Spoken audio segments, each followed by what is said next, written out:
Hello viewers, it is your favorite spoiler from the recap room. For more updates, stay tuned and don't forget to like, share and subscribe. Thank you. Robbie tells Maeve at the outset of the episode that he is going for the Dark Hearts because they killed his brother. Additionally, we discover Eryn, the mole in the Dark Hearts. She is also the partner of Jayson, the leader of the Dark Hearts. She is working with Robbie's crew because she wants to exact revenge on the gang for the death of her lover, Robbie's brother. The Dark Hearts are now aware of the mole, which is the issue. What is her life expectancy? There aren't many chances. Robbie and Cliff want to sell their fentanyl harvest through a back route, possibly through Cliff's old cellmate Ray, who seems dubious. The group has its own issues, of course. They intend to enlist rival black gang leader Freddie Frias to keep an eye out for their pilfered fentanyl. Rather than offering to assist them right away, he tells them a story. There are no white knuckleheads who wish to purchase from him. He was also once urinated on by white drug dealers in the Dark Hearts. He demands 50% or to urinate all over them if they want his assistance. When Tom and Grasso later attempt to inform the group that they have a leak, they are rejected. Finally, we get to see a little more character development for our diverse workforce because the task force is also quite busy.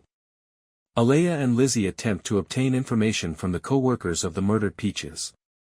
Alea swiftly corrects a man who is bullying them by reminding him that they are under federal control. However, Lizzie is unable to maintain her composure during the interaction. Later, one of the men brings them to Cliff's house after squealing for a cash reward. Sadly, Ray got there before them. For himself, he wants the narcotics haul.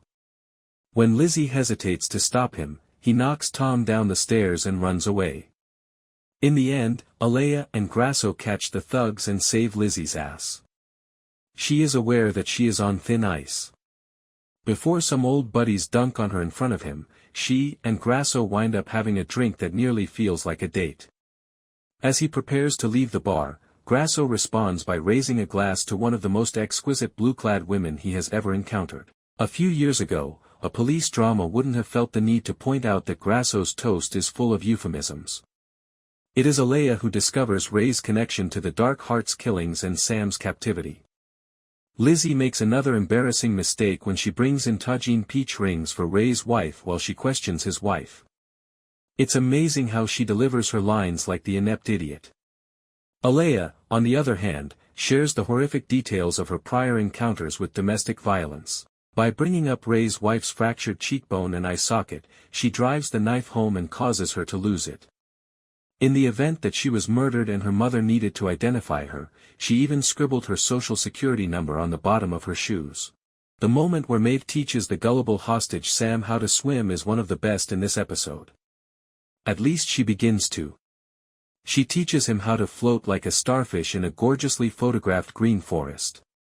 She informs him that her father merely put her in to make her study. He squeaks, "Please don't do that to me." Instead, as he begins to float, she carefully removes her arms to assist him. He remarks, "You're a better teacher than your dad." She answers, "That's the thing about getting older.